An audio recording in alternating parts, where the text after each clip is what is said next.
Alright guys, I finally got back to Phantasm 3, which the first two Phantasm movies I actually really enjoyed. I thought that at first, the first Phantasm watching it, I thought, this is good, it's very creative, very unique, but I didn't know what the appeal of it was. But after watching the second one, I totally kind of understood now why it's really fun and really entertaining. And I really enjoyed the first two. I thought the first two are great. And watching the third one, this one I think is just as awesome as the last two. This surprised me that like the first three movies in this franchise I've genuinely enjoyed the same amount. Like I didn't feel like, I mean, the first one I think people would consider the best one, but like I feel like 1, 2, and 3, like watching them, it feels like they're all pretty close to the same quality for me in terms of entertainment and in terms of fun. Like these movies, watching them, I'm starting to really like them, and they really are fun and entertaining.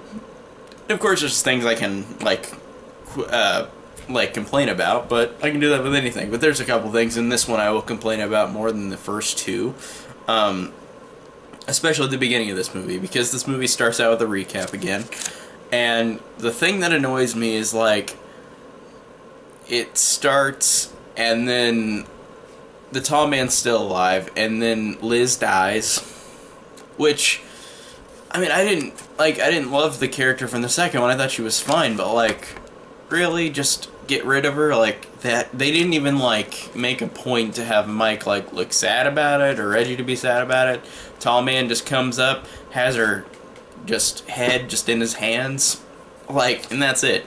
She's gone. Because at the end of the second one, like, they both, Mike and her, fly out of the back whenever Tall Man jumps at him, but then she's just dead. I thought that was the one thing in this movie that I was like, no, I don't like that. I don't like that she was just gone. I didn't like that at all. But besides the fact that she's gone, I still enjoyed this movie a lot, like the first two. I just thought that that was one of those moments. It's funny, this is the third Phantasm film, and it does the same thing that Alien 3 did, where, like, here's these characters that you grew with in the second film, and then start of the third film they're fucking dead. I'm just like, why do you do that? That makes me mad. But not mad enough to where, like, I didn't think that Liz character was like the most amazing character in the world. It wasn't like Hicks or Newt, like from Aliens, when they were just dead in Alien 3, so... But I mean, she was fine, but I'm just like, that just annoyed me that, like, she was just immediately killed. She was just gone, so... That was kind of annoying. But, yeah, we get the recap, we get her dying, and Tall Man's still alive again, of course, because there's 5 of these. You know he's alive. And then I thought it was funny that Mike, who's played by the same actor from the first one again, instead of the other actor in the second one, who was fine, but Mike dies because he goes into the heavenly light and sees Jodie, and he's like, Jodie's like, it's not time to go yet, which I kind of like that scene. I thought that was cool that Jodie came back again. And then he wakes up and there's a nurse, and this was fun because the nurse, I don't remember if this is the first time you see this, but she, like, has that ball come out of her head that the tall man has, and, like, I like the fact that, like, he uses an undead, like, nurse to, like, try to get Mike, because he's so bent on trying to get Mike to kill him, because he has been doing it since the first movie. Like, he wants to get him, and that's his life's mission now, just to kill Mike, or to make him a slave. So I thought that that was really funny with the nurse whenever she realized that she's, like, a zombie from, like, with the ball in her head.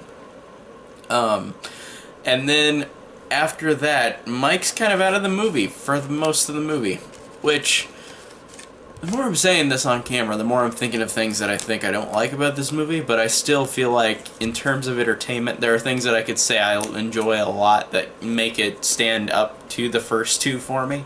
Especially the characters, which I'll get into. But Mike, it's weird that Mike is gone most of the movie again. Or not again, but in this movie he's gone most of it, because it suddenly goes to Reggie, who is fine. Reggie's entertaining, like, in all the movies I've seen of him.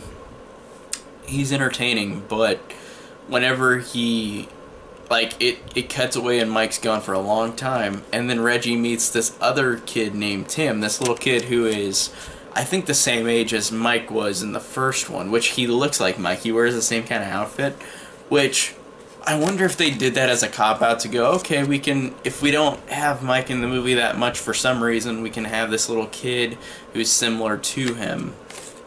And I didn't mind the kid. I thought the kid was fine, Tim, and I thought that it was funny that Reggie gets assaulted by these people immediately in this ghost town, which the tall man has already gone through.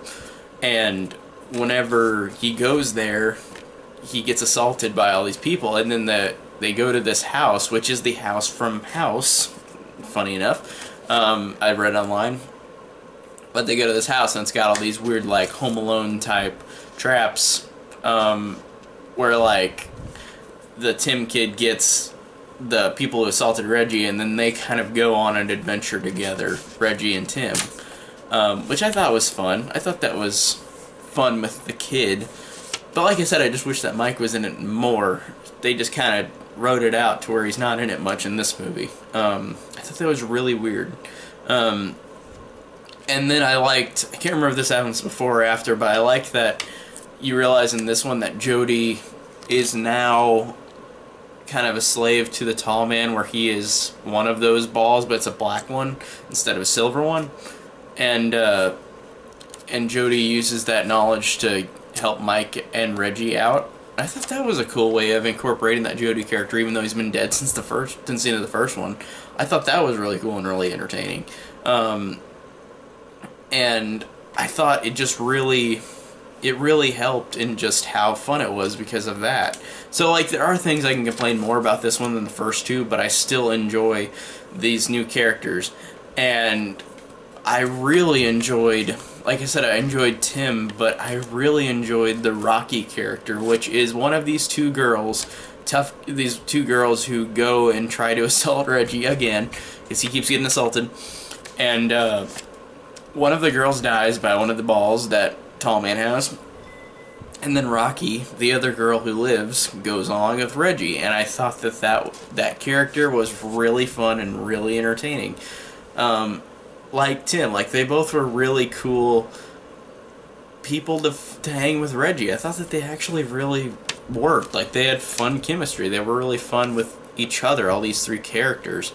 And of course that gives funny scenes with Reggie, because Reggie is such a horn dog that there's a scene where he and Rocky are in the same bed, and he's like, let's do it, baby, come on. And then, like, she's like, okay, but we're doing it my way. So she handcuffs him. Well, he's still clothed, but she handcuffs him and then says, good night, and just turns over, and he's like, ah. Like, it was a funny wah-wah moment, but it's funny because this Reggie character is really, like, he always makes me laugh. Like, he really is funny in these movies. And I like that chemistry with Rocky. I thought that was fun. And I thought that the ending was fun. The location where they were at was cool, where they were fighting zombies. I thought that was really entertaining and a cool way to differentiate, I guess, from the first two. Like, it actually, like, it's just a fun ending action scene of of everybody fighting at the end. I thought that was really entertaining and really fun. And then you realize Mike has a ball on his head. Oh no. And then you realize that, like, there's thousands of those balls now, and, like, Reggie is stuck up there after Mike, who has a ball in his head, is taken over by the tall face and says, like, I'm gonna leave, like, don't follow me, to Reggie, because, like, he's afraid he'll hurt him. So Mike leaves, and then Reggie's just trapped with the thousands of balls, like, holding him up in the air. And then they've, of course, got the jump scare again, like the first two movies, where Mike gets pulled into the place where the mirror was in the first one, or how Mike and Liz get pulled out of the car at the end of the second one. And in this one, Tim gets pulled out of the car, I think a car, in this one. So it does the exact same ending 3 times, but I still liked it each time. I thought it was still fun. And the badass ending music of this movie, the second one too, like the score, it's a faster version of the Phantasm theme, but I like it better. Like, I think it's fucking awesome just how fast-paced that song is. It really works. and I think Rocky left, so she's gone out of the movie, which is unfortunate. But Tim gets pulled out the window, and then now we get the ending of the movie, which like I said, like I thought this movie, I did have some issues with it, but I feel like the only issues, like I said, I had was that Liz got killed off before, like at the beginning of the movie, and then Mike is not in the movie much. But I thought that the replacement characters for Mike, like Tim and Rocky, were really funny, and Reggie is still really funny, and the action is fun. It's just fun and entertaining. So I felt like that balanced it to where I felt like this is still as good as the first two, even though there are things I can complain about. Because I don't think the first two are like amazing at all. I think that they're fun, they're fine. But this one I feel like is on even footing with those two. So I really enjoyed this. I thought that this was a great sequel. In a way, there's, like I said, there's a couple things I can complain about, but I still thought it was genuinely fun. It was so likable. They had likable characters. The action was fun. Overall, this was a great one, and I'm really excited to see where they go next in the series.